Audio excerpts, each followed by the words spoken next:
চলুন ইংরেজি সংবাদপত্র বুঝে বুঝে পড়ার চেষ্টা করি। আপনারা একটি শিরোনাম দেখতে পাচ্ছেন, further firing from Myanmar will be met with retaliation. এখানে ফার্দার মানে হচ্ছে পরবর্তী, আর ফায়ারিং মানে হচ্ছে গুলি করা বা গুলি বর্ষণ। রিটালিয়েশন শব্দের মানে হচ্ছে জবাব বা প্রতিশোধ। এখানে শিরোনামটির বাংলা হচ্ছে মায়ানমার থেকে পরবর্তীতে গুলি বর্ষণ প্রতিশোধ হিসাবে নেওয়া হবে, সেইস হোম মিনিস্টার। স্বরাষ্ট্রমন্ত্রী বলেছেন। চলুন বিস্তারিত পড়ি। Home minister Asaduzzaman Khan Kamal said that Bangladesh will retaliate if the Myanmar military and Arakan army fire into the country's territory further.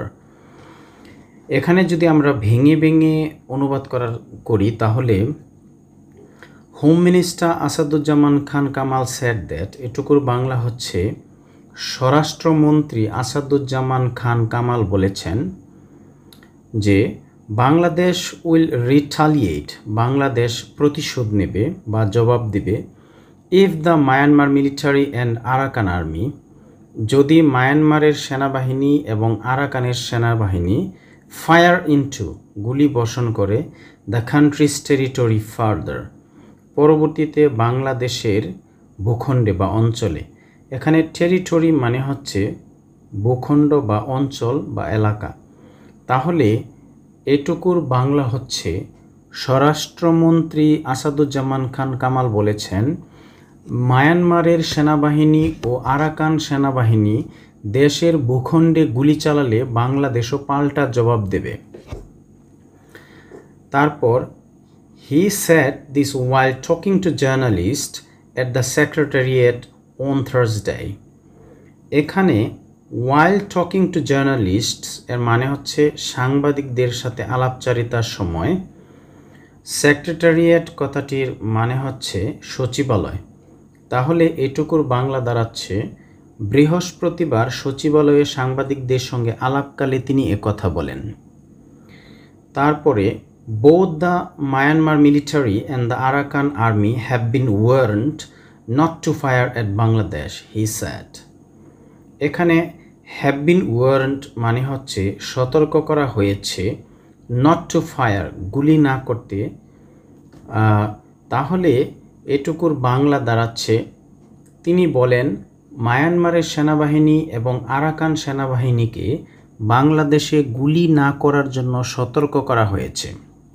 এখানে the Home Minister said occasionally by mistake they have opened fire on our border guard Bangladesh.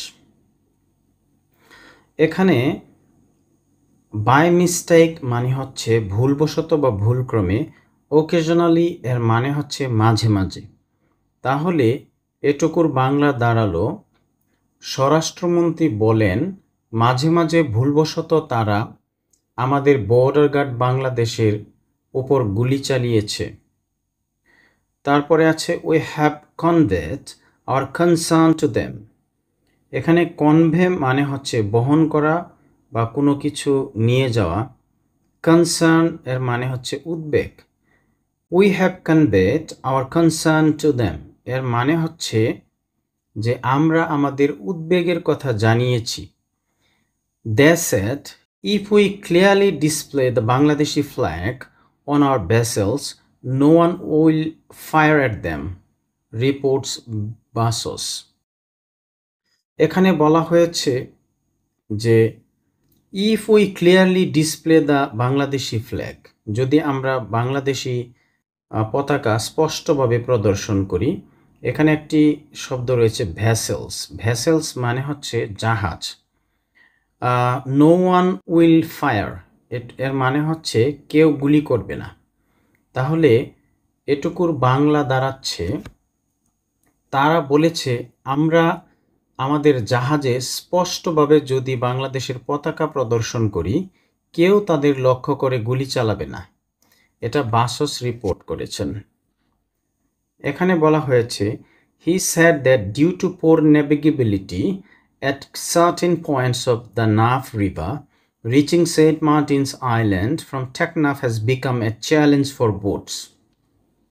এখানে ন্যাভিগেবিলিটি অর্থ হচ্ছে নাব্যতা, certain points মানে নির্দিষ্ট পয়েন্টে, তারপরে আছে challenge for boats, নৌকার জন্য একটা প্রতিযোগিতা।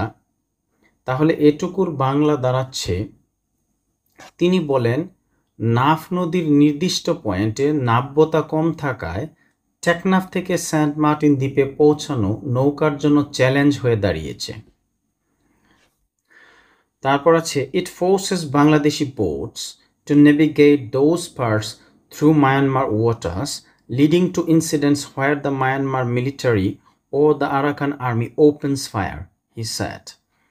এখানে নেভিগেট শব্দের মানে হচ্ছে পরিচালনা করা, ফোর্সেস মানে হচ্ছে জোর করা বা চাপাচাপি করা, তারপরে হচ্ছে ইনসিডেন্টস মানে হচ্ছে ঘটনা। তাহলে এটুকুর বাংলা দাঁড়ালো যে এটি মায়ানমারের জলসীমার মধ্য দিয়ে বাংলাদেশি নৌযানগুলিকে সেই অংশগুলিতে চলাচল করতে বাধ্য করে, যার ফলে মিয়ানমারের সেনাবাহিনী বা আরাকান সেনাবাহিনী গুলি চালানোর ঘটনা ঘটায়। তারপরে আছে Kamal said the situation has improved recently. Kamal মানে হচ্ছে স্বরাষ্ট্রমন্ত্রীর কথা বলেছে। স্বরাষ্ট্রমন্ত্রী বলেছেন পরিস্থিতির সম্প্রতি উন্নতি হয়েছে। তারপর আছে currently they are not shooting at boats in Bangladesh waters, the home minister said. এখানে কারেন্টলি মানে হচ্ছে বর্তমানে বা সম্প্রতি, ইদানিং, নট শুটিং মানে গুলি করছে না, অ্যাট বোটস নৌকাতে, ইন বাংলাদেশ ওয়াটার্স বাংলাদেশের জলসীমায়। তাহলে এটুকুর বাংলা দাঁড়াচ্ছে যে সম্প্রতি তারা বাংলাদেশের জলসীমায় নৌকাতে গুলি বর্ষণ করছে না। এটা দ্য হোম মিনিস্টার সেড, স্বরাষ্ট্রমন্ত্রী বলেছেন। এভাবে আমরা পত্রিকা বুঝে বুঝে যদি প্রত্যেকটা অংশ পড়ি তাহলে আমাদের ইংরেজির অনেক উন্নতি ঘটবে। তো আজকের মতো এ পর্যন্তই। সবাইকে ধন্যবাদ, সাথেই থাকুন।